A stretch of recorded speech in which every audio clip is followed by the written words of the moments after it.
as Tracy mentioned, we're all founders of our own things on this podcast. And I recently got the advice from one of our technical advisors telling me, Mike, you're not a tech guy, so you need to trust that you can step back a little bit from that part of the business, stay in your swim lane, keep your finger on the pulse of the things to make sure that you're on top of everything. But that doesn't need to be it. Yes, it's your accountability, but it doesn't need to be your responsibility. And I think that what you just said is a perfect articulation of stay in your swim lane. Trust the accounting to CPA, auditor, fraud investigators, because you're really good at that. I'm actually going to write that down, Mike, if it's okay with you. I'm going to steal that. It's your accountability, but not your responsibility.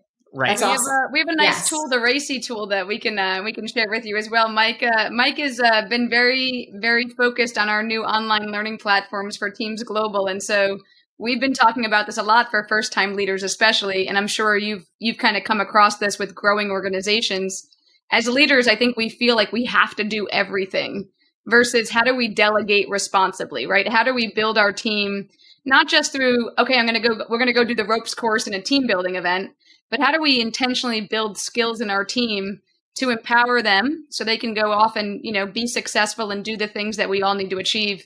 And also from a leadership perspective, I now can focus on strategy, right? So if I'm training my team and I'm empowering them to do these things, I also free up a ton of my time to be doing the thing I'm responsible for, which is strategic thinking and kind of leading the organization. And we speak to a lot of organizations, especially now that we're focused on these leadership trainings around how do you find that balance as a leader? And I think your firm is really helping a lot of leaders find that balance. So it's fun to think about.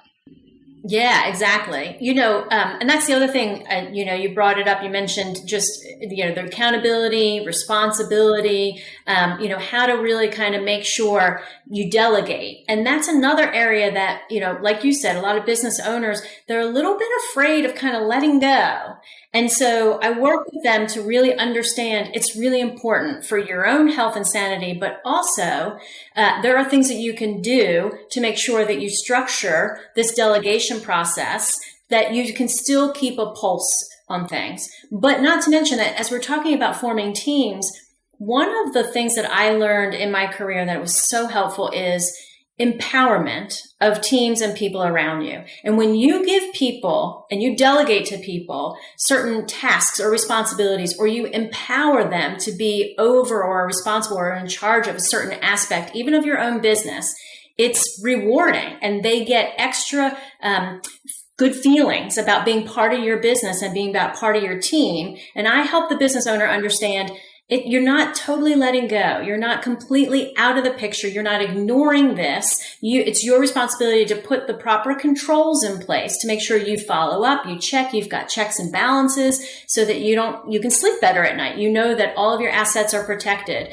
But delegation and it's empowering and allowing your team to feel that empowerment is so critical.